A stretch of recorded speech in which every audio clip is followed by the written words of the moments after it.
Live from New Delhi, you're watching DD India News Hour, India's voice to the world. I'm Siddharth Bharadwaj. Coming up in the next hour. After allegations by the US-based short seller Hindenburg, Securities and Exchange Board of India Chairperson Madhabi Puri Butch and her husband Dhaval Butch deny the claims, rejects allegations as baseless and devoid of any truth. India's Prime Minister Narendra Modi unveils 109 new high-yielding climate-resilient crop varieties.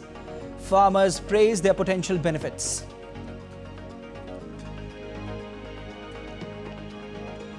Protests demanding safety of minorities continue in Bangladesh's Dhaka and Chittagong. New Chief Justice of Supreme Court assumes charge. Former Prime Minister Sheikh Hasina alleges US could be behind her ouster. The 33rd edition of Summer Olympics ends. India finishes campaign with 6 medals at Paris 2024.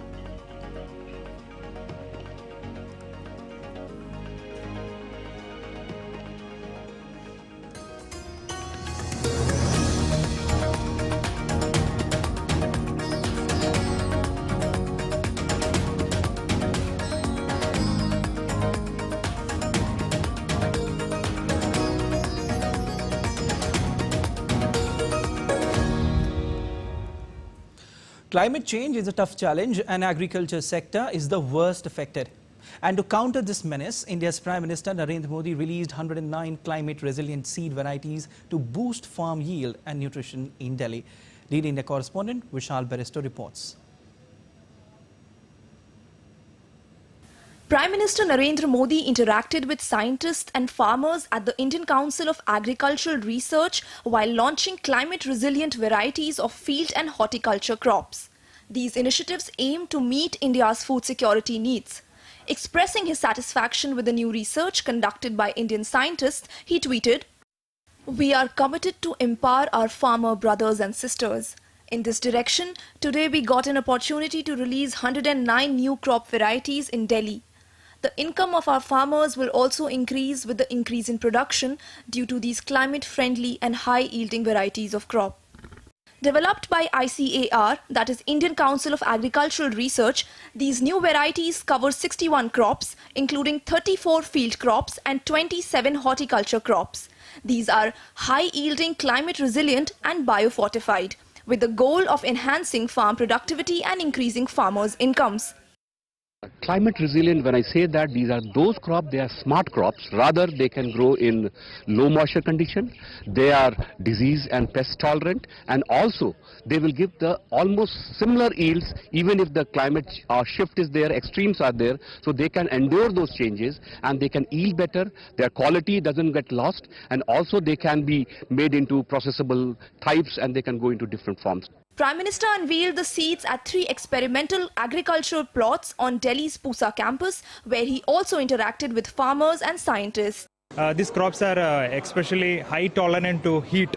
Especially we know that huge extreme heat waves are, and because of these new varieties, the farmers is easy to grow this one.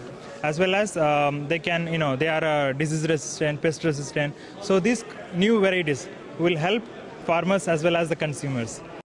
The field crop varieties include cereals, millets, forage crops, oilseeds, pulses, sugarcane, cotton and fiber crops. For horticulture, the Prime Minister released new varieties of fruits, vegetables, plantation crops, tubers, spices, flowers and medicinal plants. Vishal Baristo's report for DD India. India's SEBI chairperson Madhabi Puri Butch and her husband Dhaval Butch have junked recent allegations by US-based Hindenburg Research as baseless. The report released on August 10 claims that they were involved in Adani Group's offshore funds. In response, the duo reaffirmed their transparency, stating all required disclosures have been made. Meanwhile, Adani Industries and BJP leader Rajiv Chandrasekhar have also rejected the claims. Akshay Dongre reports. Securities and Exchange Board of India Chairperson Madhabi Butch has junked fresh allegations by the US-based short seller Hindenburg Research. The short seller on 10th August released a new report levelling allegations against Indian market watchdog chief and her husband Dhaval Butch. that both were involved in Adani Group's offshore funds.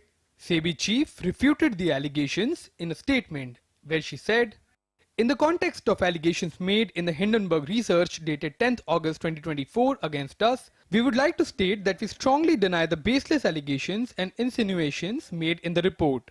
The same are devoid of any truth. Our life and finances are an open book. All disclosures as required have already been furnished to SEBI over the years. We have no hesitation in disclosing any and all financial documents, including those that relate to the period when we were strictly private citizens, to any and every authority that may seek them. Further, in the interest of complete transparency, we would be issuing a detailed statement in due course." The report by Hindenburg comes shortly after SEBI served a show cause notice to US-based short seller for a variety of violations in India. SEBI said, "It is unfortunate that instead of replying to the show cause notice, they have chosen to attack credibility of SEBI and attempt character assassination of the SEBI chairperson." Meanwhile, the Adani industry also refuted the allegations by the US-based short seller Hindenburg Research as recycled claims that were earlier proven baseless and dismissed by the Supreme Court of India. BJP leader and former Union Minister Rajiv Chandrasekhar hit out at Hindenburg and called its report a malicious attempt to destabilize and discredit one of the world's strongest financial systems and create chaos in the world's fastest growing economy, India.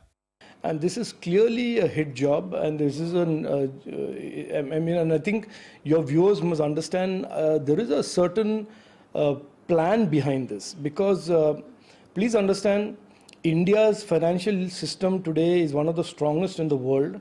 Even in the US, when banks are failing and stock markets are crashing, Indian banks are strong. Indian financial sector has been rebuilt over the last 10 years by Prime Minister Narendra Modi ji. Our stock markets, our investors are participating, global investors are participating, is one of the strongest in the world. Our economy is the fastest growing in the world. This was the second attempt by Hindenburg to bring down the Indian market. In January 2023, Hindenburg had released a report alleging stock market violations by the Adani Group of companies. However, the Supreme Court of India later gave a clean chit to Adani Group of companies. The US government also called the allegations leveled by Hindenburg as irrelevant. Bureau Report, DD India. India's consistent and continued support to Maldives in its quest for progress and prosperity has been once again demonstrated with the inauguration of Adu Reclamation Project and Adu Shore Protection Project. India's External Affairs Minister Dr. S. Jaishankar inaugurated these projects in Maldives. The next report tells us more. Winding up his 3-day visit to Maldives, India's External Affairs Minister Dr. S. Jaishankar inaugurated the Adu Reclamation Project and Adu Shore Protection Project. Addressing the gathering, Dr. Jaishankar said that the cooperation between India and Maldives has moved beyond the traditional role, as Maldives is a key partner in the Indian Ocean region. He further said India's development cooperation is aimed at touching all facets of people's lives in Maldives and to find ways of bringing tangible benefits to them. Maldives, for us, is a key partner in the Indian Ocean region. It is very much at the heart of our neighborhood first policy. And it is therefore very natural that the cooperation between our two countries has moved beyond the traditional role and today really aspires to be a modern partnership. Our development cooperation is aimed at touching all facets of people's lives here and to find ways of bringing tangible benefits to their lives. And it is really, in many ways, I think, a statement in itself that we are today among the largest trading partners of Maldives. In the last few years, India has invested around $220 million in Adu, which will provide a fair idea of the importance that India attaches to regional development in Maldives. These projects will contribute to the development and prosperity of the people of Adu city. Bureau Report, DD India. From UK to USA, global outcry grew louder over violence against Hindus in Bangladesh. Large protests were held at Times Square and outside White House in the United States and in front of the Houses of Parliament in London and other countries against attacks on minority in Bangladesh. The protesters demanded an end to attacks and atrocities on the minority Hindu community in Bangladesh. On the other hand, Indian newspaper Economic Times claimed that former Prime Minister Sheikh Hasina has hinted at US role in her ouster. Former Bangladesh Prime Minister Sheikh Hasina has spoken out for the first time since her resignation. Hasina hinted at the United States' role in her ouster. In a message conveyed through her close associates to an Indian daily, the former Prime Minister said, and I quote, "I could have remained in power if I had surrendered the sovereignty of St. Martin Island and allowed America to hold sway over Bay of Bengal. I beseech to the people of my land, please do not be manipulated by the radicals," unquote. In response to the ongoing crisis in Bangladesh, India's border security force has tightened security along the border. BSF personnel were deployed at Sita Kulchi in West Bengal's Cooch Behar. Assam DGP said that BSF and Assam police are on a high alert in the border areas. BSF जो कि first line of defence है, उसके साथ साथ Assam police जो कि second line of defence है, पूरी तरह से सक्षम है। अभी तक ऐसी कोई भी सूचना हमारे पास प्राप्त नहीं हुई है जिसके हिसाब से हम ये कह सकें कि बॉर्डर पे सिचुएशन ख़राब हुई है। मेरे हिसाब से जितनी भी बॉर्डरिंग डिस्ट्रिक्ट्स हैं वहाँ सिचुएशन सामान्य है, पर बहुत ज़्यादा अलर्टनेस की आवश्यकता है। कांस्टेंट जॉइंट पेट्रोलिंग चल रही है। Following unrest in Bangladesh, concerns have been raised over reports of violence against minorities in Bangladesh. Protests and solidarity marches were organized in various countries in support of minority groups targeted in Bangladesh. Hindus in Kuala Lumpur in Malaysia protested to express solidarity with the Hindus of Bangladesh. While in the United States, Hindus protested outside the White House in a show of solidarity with the Hindus of Bangladesh. We strongly urge the State Department and White House to have lessons learned from 1971 genocide and make sure that those mistakes are not repeated. We strongly urge them to make sure that the culprits are brought to justice in a timely manner and the lives of minorities are protected in a timely manner as well. Similar protests were held at the Times Square in New York. Protests were also held in Dhaka in Bangladesh. Hindus also came out in Finland demanding justice for minority Hindus in Bangladesh. In Canada, Hindus came together in Toronto to show their solidarity. Crowds also gathered outside the British Parliament. Demonstrations were also held over lack of global media attention on atrocities against Hindus in Bangladesh. In London, Hindus, Jews and Christians protested outside the BBC headquarters over their lack of attention towards minority groups in Bangladesh. Over 400 people were killed in Bangladesh in the demonstrations that began in July. Although the country's head of the interim government, Mohammad Yunus, has called for rejection of all kinds of violence, the country is yet to return to normalcy after the violent protests. Bureau Report, DD India. In Maulvi Bazar district of Sylhet division in Bangladesh, several thousands people brought out a protest rally and formed a human chain on Sunday. They were protesting against the attacks on local minority communities, including vandalism, looting and torching of their houses, temples and businesses. The protest was organized under the banner of Bangladesh Sanatani Samaj.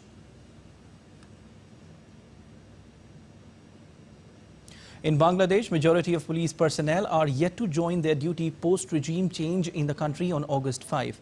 The Home Affairs Advisor to the interim government of Bangladesh, M. Sakhawat Hussain, on Sunday said police members who have not yet joined the office must join the workplace by Thursday or else they will be deemed as reluctant to do the job. He has also threatened that media outlets will be shut down if they indulge in flattery. And still to come on DD India News Hour. Ukraine Zelensky says Kyiv shock Kursk attack to pressure Russia and restore justice.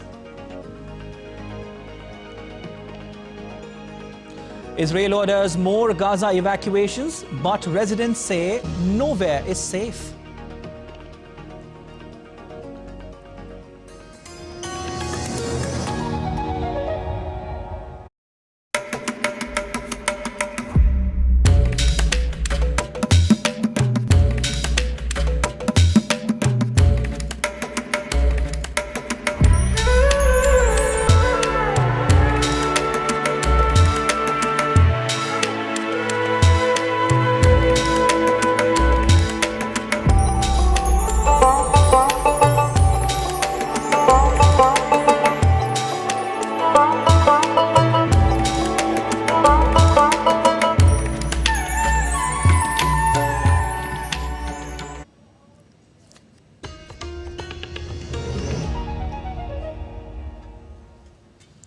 You're watching DD India News Hour. I'm Siddharth Bharadwaj.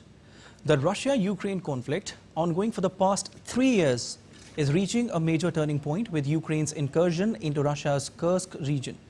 Both sides are engaged in intense battles, downing each other's drones and missiles. Russia has evacuated 76,000 citizens in Kursk. Here's a comprehensive report by DD India's Mihir Mekhuri covering all the major developments and putting them into perspective. Take a listen. Now in its third year, the Russia-Ukraine conflict continues to rage with no end in sight. The latest flashpoint in the conflict is Russia's Kursk region, where Moscow's forces have been engaged in intense battles with thousands of Ukrainian troops since Tuesday. These dramatic visuals released by the Russian Defense Ministry vividly demonstrate how Russian forces are targeting Ukrainian tanks and drones in the Kursk region. On Sunday, Russian air defense units also destroyed 14 Ukrainian drones and 4 Tochka-U tactical ballistic missiles over the Kursk region. Plus 13 civilians got injured after debris from a destroyed Ukrainian missile fell onto a 9-story residential building. 50 people have been rescued and 30 evacuated, 12 of which are receiving medical help. We have enough manpower and resources. There are no issues. And we are now conducting the needed works to eliminate the consequences of the incident. For Russians, Ukraine's offensive in Kursk region has become a severe crisis. Local authorities have evacuated over 76,000 people from the region's border areas. Evacuees have been relocated to safety in the city of Oriol, where psychologists are providing support to those staying in shelters. Saturday saw Ukraine's President Zelensky breaking government silence by indirectly acknowledging for the first time that Ukrainian forces were fighting in Russia's Kursk region. Today, I received several reports from Commander-in-Chief Sheikh regarding the front lines and our actions to push the war onto the aggressor's territory. I am grateful to every unit of defense forces ensuring that. Ukraine is proving that it can indeed restore justice and ensure the necessary pressure on the aggressor. On the other hand, in an overnight Russian airstrike on Ukraine's capital Kiev, a father-son duo was killed and 3 others were wounded.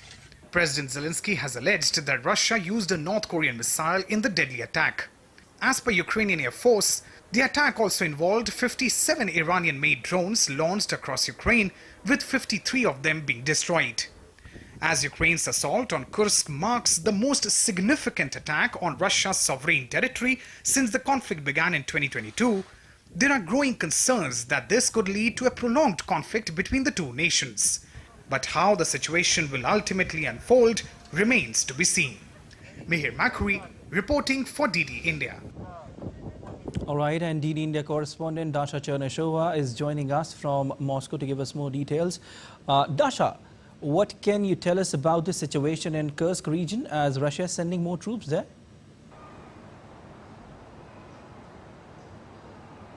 Well, the fighting is ongoing. The Russian Ministry of Defense has confirmed that it is still fighting against the Ukrainian incursion. And the Russian military have been able, according to Moscow, to prevent the advance and the attempts of the Ukrainian military to get deeper into the Russian territory in a number of districts of the Kursk region. We're also hearing that Moscow has managed to inflict the losses of over 1,300 men on the Ukrainian military who were in the Kursk area ever since Tuesday morning when the incursion began. They also say that they have hit over 29 tanks in that direction, and they are carrying out the strikes against the Ukrainian manpower in the Sumy region, which is directly bordering Russia's Kursk region, and from where this incursion has begun. At the same time, the local residents have been all asked to be evacuated, and they are moved to safer areas deeper inside the country. Okay, now Dasha, tens of thousands of people have been evacuated from its border region, and Moscow warned that the fighting in Russia's western Kursk region was endangering a nuclear power plant. What's your analysis on this? Well, Russia's Kursk nuclear power plant is located just 70 kilometers from the border with Ukraine in the Kursk region. So undoubtedly any incursion on this region and any threat to this region is putting in danger the safety of this nuclear power plant. We've heard the Russian authorities all saying that they have been informing the IAEA about the situation at the nuclear power plant.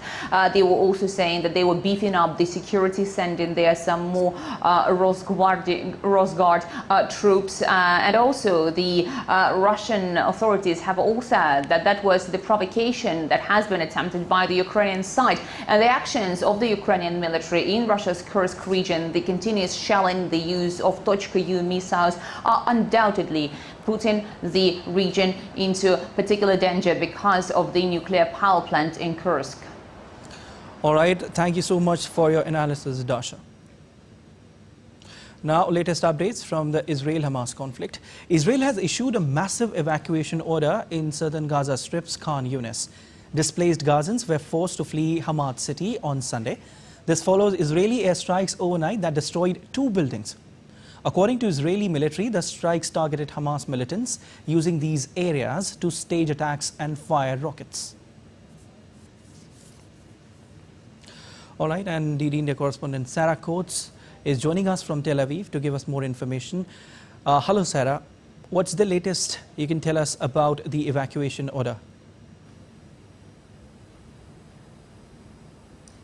Hello there, Sid. Thousands of people once again on the move. They're being told to go to these so-called humanitarian areas in the Gaza Strip like Al-Mawasi. Now, the Israeli military, it began dropping flyers over the northern part of Khan Yunis in the very early hours of this morning, saying that it has precise intelligence that Hamas is once again operating there. Now, just a few hours ago, the IDF put out a statement saying that it did hit what it is calling a facility that terrorists were operating from, saying that this is the site that a barrage of rockets were fired from yesterday into Israeli territory. So certainly it is a shocking situation for the civilians on the ground. They've been forced to move countless times, and they say that this so-called humanitarian area is shrinking, and the places that they're being told to go simply do not have enough in terms of water, food and medical supplies for the sheer amount of people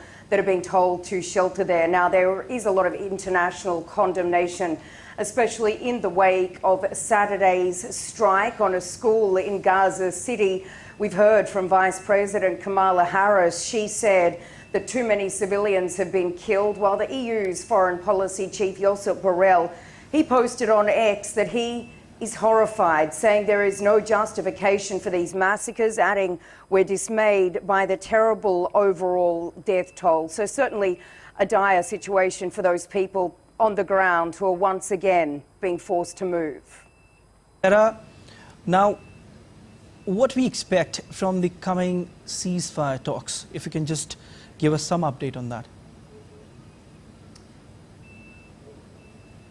Well, certainly we can expect a lot of pressure to be put on the Israelis to come to a deal with Hamas. We do understand, according to numerous reports here in Israel, that these key negotiators, the Qataris and also the Egyptians, they've relayed through to Israeli officials that the head of Hamas, Yahya Sinwar, is actually ready to make a deal. It remains unclear, Sid, as to what Benjamin Netanyahu's position is here. Really, so much pressure from these mediators. We do need to remember that they issued a statement alongside the United States this weekend saying that these two warring parties need to close these gaps and come to a deal. So certainly a lot of pressure. We've been hearing from the US President Joe Biden. He actually just spoke to a TV network in the United States. He said a deal is still possible, adding, "I'm working every day to see it doesn't escalate into a wider regional war." And this is really the worry here, that if a deal isn't agreed to this coming week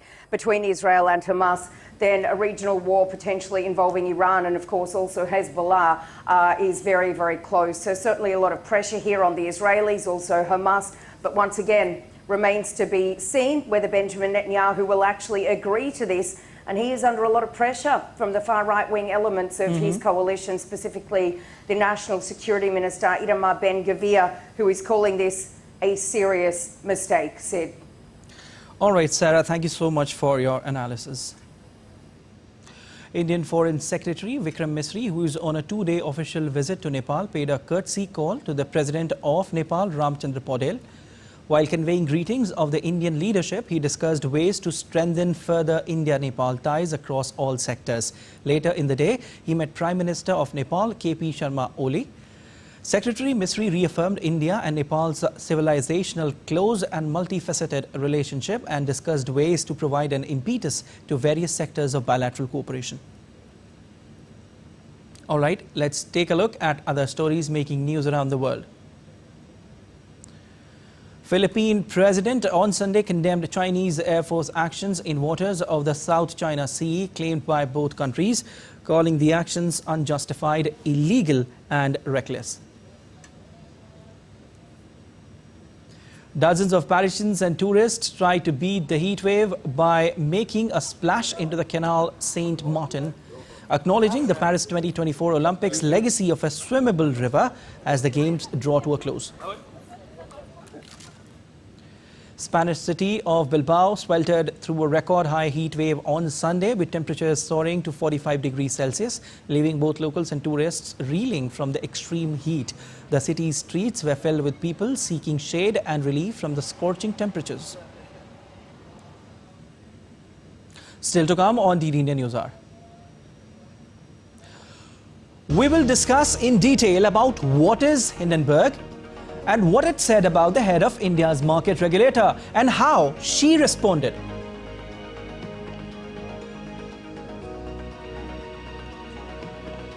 For the past week, torrential rains have battered the Doordarshan region of Rajasthan, a northwestern state of in India, paralyzing normal life.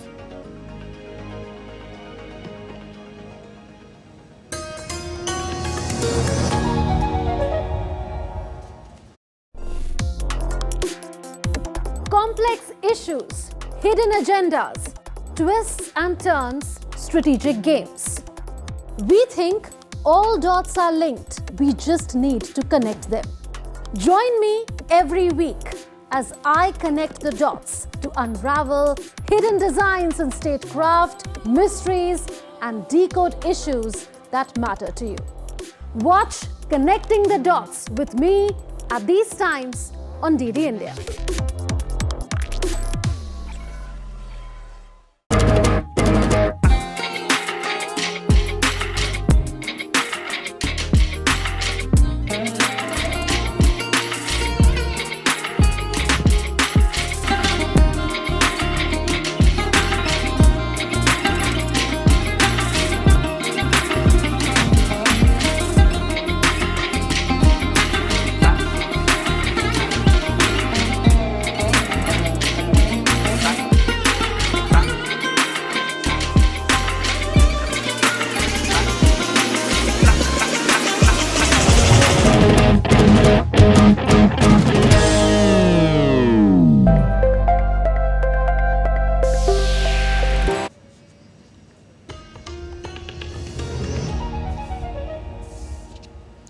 You're watching DD India News Hour. I am Siddharth Bharadwaj, and a quick recap of the headlines.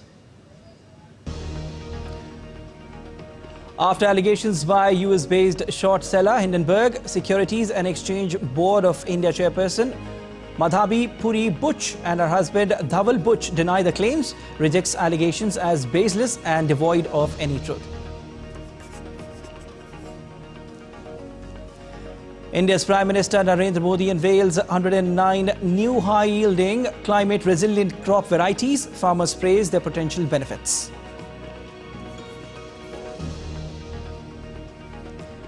Protests demanding safety of minorities continue in Bangladesh's Dhaka and Chittagong.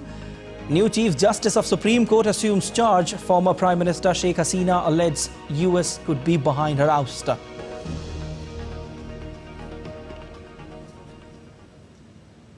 All right, whatever is happening, we have a guest, Dr. Charan Singh, who is eminent economist and CEO Agro.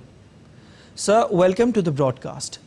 Now, first of all, quickly tell us, for our viewers, what are offshore funds in a layman language? Basically, these are... Yes, sir, please continue.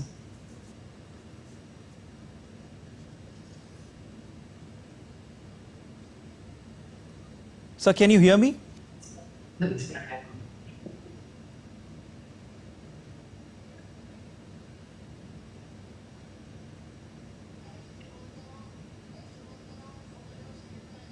Sir, can you hear me?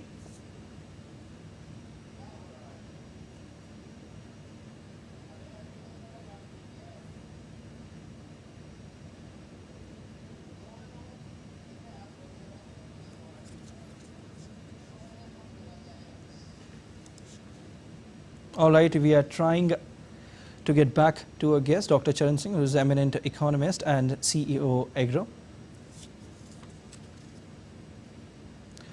On your screen, this is SEBI Chairperson's statement, which you can see everything, whatever happened between Hindenburg and SEBI chief. She said she said, we would like to state what we strongly deny, the baseless allegations and insinuations made in the report. India's SEBI chairperson, Madhabi Puri Butch, and her husband, Dhaval Butch, have junked, in fact, recent allegations by US-based Hindenburg. Its research as baseless. The report, released on August 10, claims that they were involved in Adani Group's offshore funds.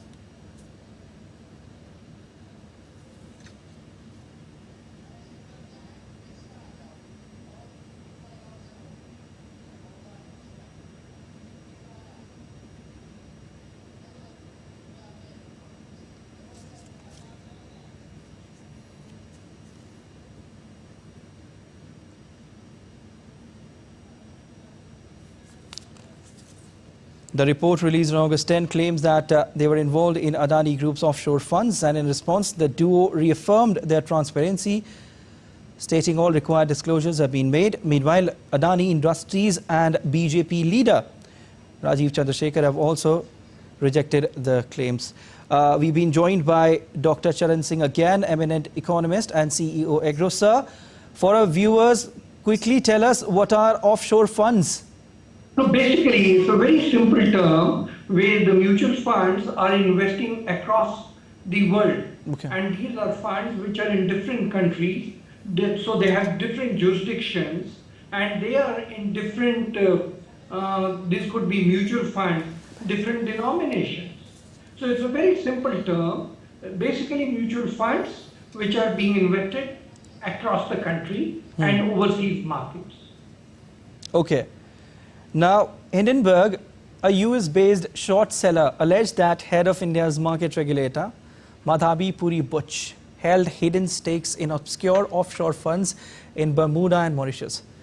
Sir, what is the credibility of the report by this short seller, who is questioned time and again by several bodies, not just in India, but in many places across the world?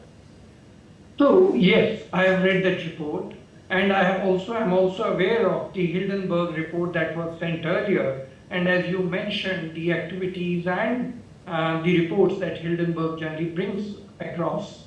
My only worry is the way this report has been brought up. The way 2 days back there was a report there's going to be something very important on India.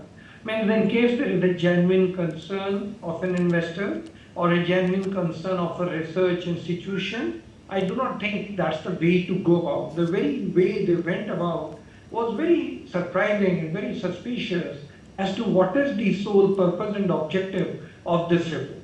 As far as the allegations of the report are concerned, there are certain things which have been mentioned. As you know, Hindenburg has also earlier attacked Adani Group. And that time there was also lots of hue and cry and worry in the country as to what is happening in our country. Now you know that SEBI is our regulator, and I have worked in RBI, which is another regulator. You know SEBI is our regulator, and in India our regulators enjoy great reputation. RBI, SEBI, excellent reputation. And people who are brought into these institutions, they are brought after huge scrutiny. And the concerned SEBI chairman, about which things are being discussed, she has been also member of SEBI. That means she has been in a very responsible position earlier before she graduated to become the chairman. The scrutiny that each individual goes in the regulatory entity is the intent. So therefore, as a very successful regulator that our country, SEBI, RBI, IRDA, the insurance regulator are, and the country is doing so well, the economy is doing so well, despite all the challenges that have come in the last few years. I'll come to that. Definitely. Growing economy. So many times I'm not sure about what are the intentions of such research. I'll come to that. I'll come to that, sir.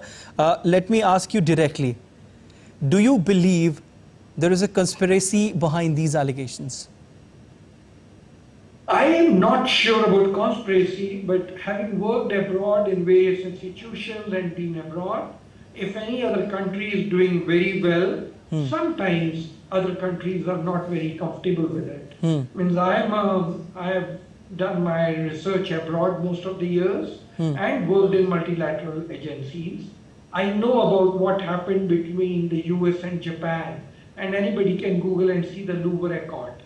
So therefore, when Japan was growing very fast, there were situations in Japan which were not very comfortable to many countries. So therefore, sometimes these countries, sometimes the corporations, sometimes research bodies, they are not very sure of what is happening in this fast-growing country. So they, in a way, could be writing investigative reports which question the very basics of a regulator or of another country. So I'll not be surprised. I may not call it a conspiracy, but I certainly feel not in good taste.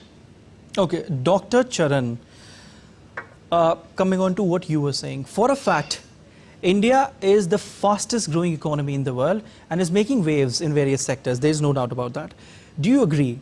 Every time, whenever it sees any person, organization excelling, Hindenburg comes with its so-called report to malign the image of the same. So that is exactly my worry, that as a regulator, SEBI has done a sterling work and RBI has done a sterling work. India's regulators are a matter of pride for all of us. Different situations happened. As you know, 1997 Asian crisis happened. Indian regulators came out very successfully. In 2008, Lehman Brothers happened. Indian regulators came out very successfully. During COVID, again, Indian regulators came out very successfully. Indian regulators have come out very successfully despite all the challenges. So sometimes a question can be raised, and that's not something to worry about. I would really think that we are a country which is also, between our country there are so many ifs and buts, there are so many discussions. Our regulatory institutions, our judiciary, and also our public forum discussions are so strong that in case there is a weakness somewhere which emerges, one is able to fix it out very, very rapidly and very quickly. It's a continent-sized country, different entities, 2 major stock exchanges SEBI regulates. Each of them has 5,000 odd listed companies. They are doing roaring business. So I'm sure within the mechanism of the country, the ecosystem that prevails within the country, there's so much of corrective mechanism if something is brought to the notice.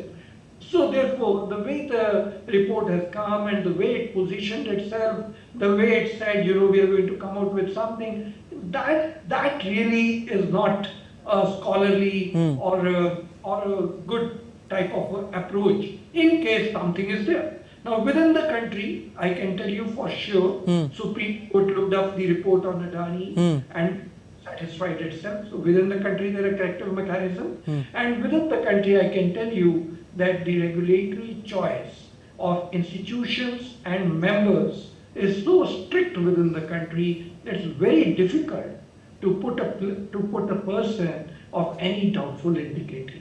So therefore, when SEBI takes some regulatory measures which can be harsh or which may not be really comfortable to some, there is every possibility that somebody is trying to play it out. But I think that's not the way. And within the country, there is a corrective mechanism. And I'm sure the government, which is also very, very cautious on these issues. Why is it so cautious? Because we are the recipients of a very large amount of foreign institutional investment and foreign direct investment. So therefore, we are also very, very careful. The regulator part is careful, but the government is also very careful. Every time there's a report like this, the government goes deep into it, examines it, satisfies itself, and then comes out if there is need for a corrective measure. Okay, all right. Dr. Sharan, now, how do you see markets reacting to this controversy? So my own feeling is the country is so vast, and I've already used the term continent-sized country. The state is strong, the 5,000 listed companies is as strong as any other international market. So my own feeling is that the market has the depth to understand, also understands the timing, also understands that the judiciary and the ecosystem and the government are strongly looking into each such allegation, quote unquote allegation, and examining it. So I think the confidence, the credibility of the institution is very strong, and I am sure once the government goes deep into it and more data has to come out and more facts have to come out, and there is a report, there has been a statement from the SEBI chairman, and all those things are coming out. And I'm very sure in such a transparent manner as things are coming out, stock market should not be taken. All right. To my mind, the depth of the market, the understanding of the people, understanding that Hindenburg does such reports many times, many other reports could also come. Okay. Within the country, there are lots of talks going on all the time. All right. All right. Thank you so much for your analysis, sir, and it was wonderful having you on the show. And let's take a look at other stories making news. India's Medical Exam Board successfully held the NEET PG 2024 exam on Sunday. The exam is a gateway to postgraduate medical education in India. Over 2 lakh medical students took part in the exam that was held across 416 centers in 170 cities across the country. India's Bahujan Samaj Party will contest all 10 seats in the upcoming Uttar Pradesh by-elections, a first under the leadership of Mayawati. The party chief announced the decision at a meeting with district officials in Lucknow and has already selected candidates for 3 seats. In view of the upcoming state legislative elections in Haryana, the Election Commission of India will be on 2-day visit to the North Indian state starting today. Chief Election Commissioner Rajiv Kumar, along with senior officials, will hold meetings to inspect election preparedness in the state. India's first line of defense, the Border Security Force, has issued a high alert along the India-Pakistan international border from August 11 to 20. This move aims to prevent potential infiltration and smuggling attempts around India's Independence Day on August 15. For the past week, torrential rains have battered the Dausa region of Rajasthan, a northwestern state in India, paralyzing normal life. The unceasing deluge has resulted in extensive flooding in low-lying areas, with intermittent heavy downpours followed by short periods of light rain.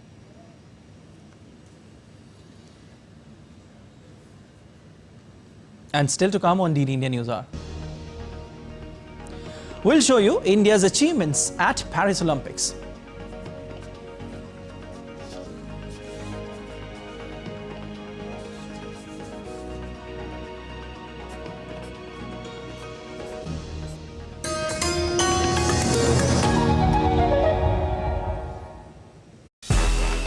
This summer, the world turns its eyes to Paris, and DD India brings you every heartbeat, every victory, and every story. Introducing our special coverage of the Paris Olympics. Experience the passion, the drama, and the triumphs. With exclusive reports, expert analysis, and up-to-the-minute updates. Join us as we bring the spirit of the Olympics to your screens. Get ready for the ultimate sporting extravaganza on DD India. DD India presents Champions Day Paris. Only on DD India. Every day at 6:30 p.m. IST, 1 p.m. GMT.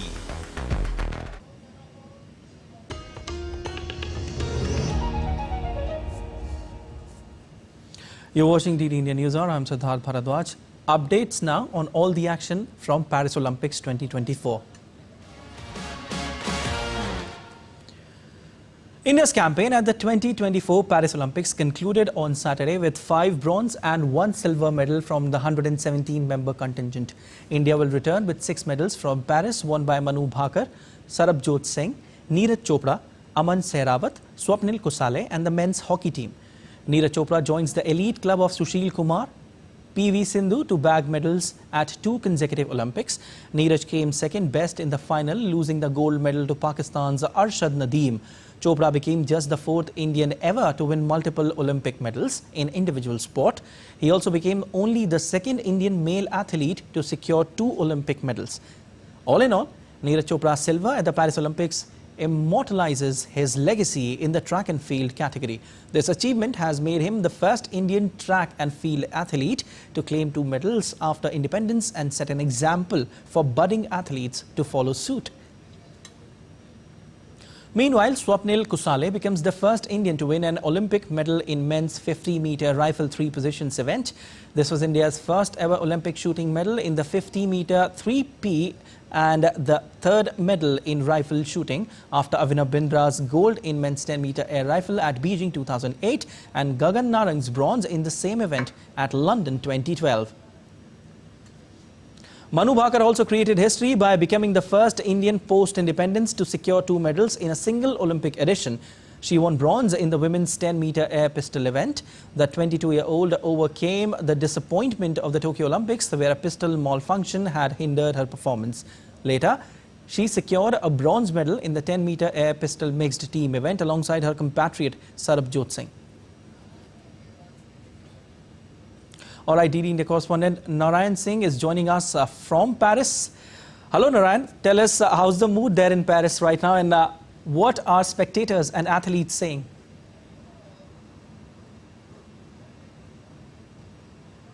Siddharth, right now the people, the sports fans all around the world are here and flocking towards the Stade de France where the closing ceremony of the games will take place.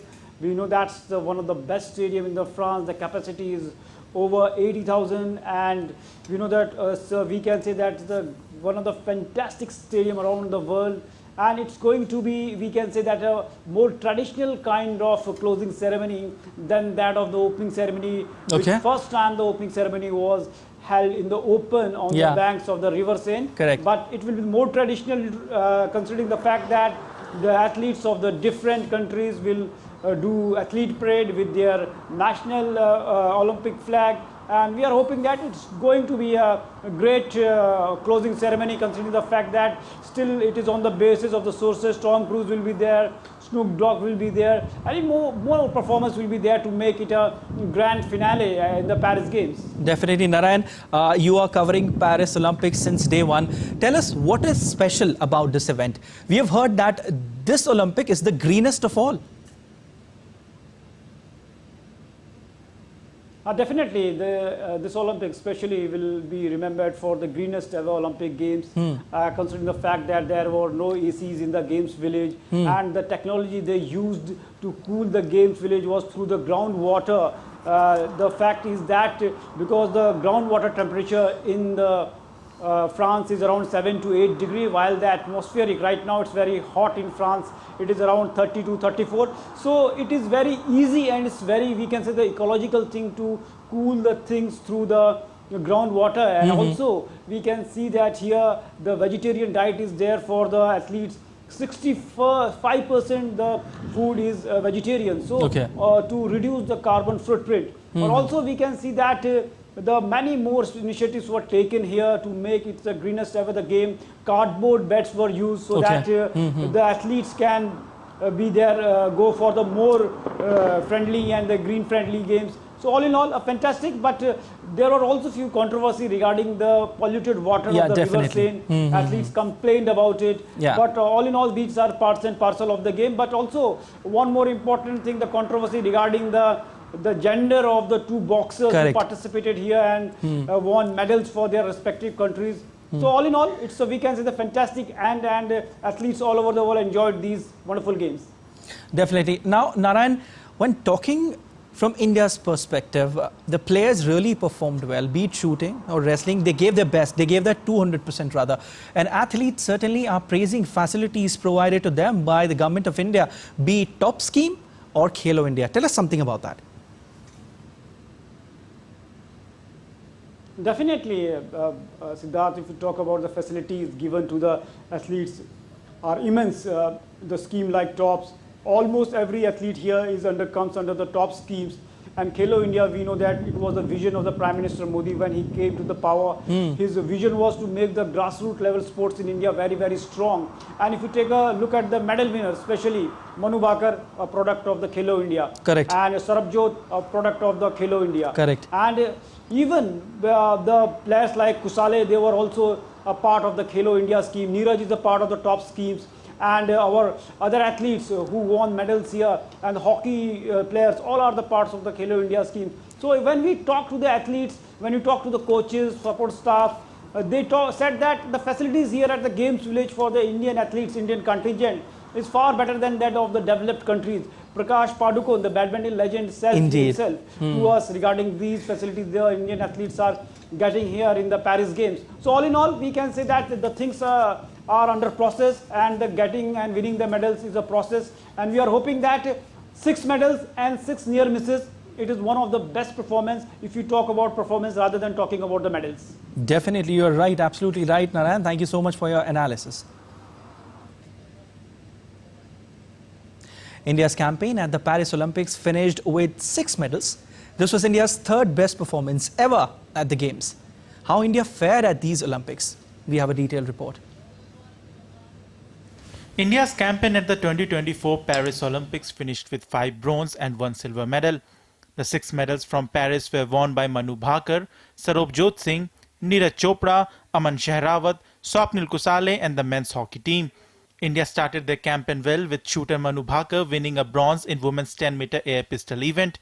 Later, Bhakar created history by becoming first Indian to win multiple medals at an Olympic edition post-independence, when she partnered with Sarabjot Singh for a bronze medal in mixed team 10-meter air pistol event. The hope for a double-digit medal tally was further ignited when Swapnil Kusale won India's first medal in 50-meter rifle 3 positions event, winning the bronze medal. This was India's 3rd medal in rifle shooting, after Abhinav Bindra's gold in men's 10-meter air rifle at Beijing 2008 and Gagan Narang's bronze in the same event at London 2012. The Indian hockey team defeated Spain 2-1 to win successive bronze medal after it failed to win their semi-final against Germany. It was their first back-to-back medals for the hockey team in 52 years. In the big javelin final, India's poster boy Neeraj Chopra clinched the silver medal. He came second best behind Pakistan's Arshad Nadeem, who won the gold medal. With 2 medals in 2 Olympics, Chopra joined the elite club of Sushil Kumar, PV Sindhu to bag medals at 2 consecutive Olympics. The last medal came from young wrestler Aman Shehrawat, who lost his semi-final match but won the bronze medal match to give India its 6th and last medal. With this, he also became the youngest Indian medalist at the age of 21. But there were many near misses for India. There were as many as 6 fourth-place finishes. Apart from this, there were 2 occasions where India was 1 win away from securing a medal. Overall, India was short from their initial ambition of a double-digit figure, but 6 medals and 6 fourth-place finishes indicates that India did well. This was India's 3rd best performance ever at the Games. 6 fourth-place finishes represent the narrow margins of how these games are perceived. Sports Desk, DD India. Alright, now let's look at the medal tally at the end of Paris Olympics 2024. You have the graphics on your screen. Dominating is United States, 40 gold, 44 silver, 42 bronze, 126 in total. Number 2nd, China. Medals are 91, and then followed by Japan having 45 medals in their kitty, and then Australia having 53 medals in their kitty, and then France 63 in total, and then the Netherlands 34 medals. This is the top 6 that we are showing it to you. And then Great Britain 65, Republic of Korea 32, Italy 40, Germany 33, New Zealand 20, and India 6 medals in total in their kitty. India's athletes performed brilliantly this time around, be it shooting or wrestling. In fact, they praised the government scheme, TOPS and Khelo India. And before we wrap up, meet the miniature Mastro who's making waves in the art world. 2-year-old Laurent from Germany with a swish of his brush and a twinkle in his eye. This young artist creates artworks that defy his tender age. From elephants to sea horses, Laurent's masterpieces have left critics speechless and collectors clamoring. His pieces have fetched astonishingly high bids, indicating a boundless future for this talented artist. Sie macht dort, wenn er fertig ist, das setzt sie auf. Schaut sie so an. Da siehst du zwei Bilder. Das war ja der höchste Sprung, den ich je gesehen habe. Ne, Teddybär.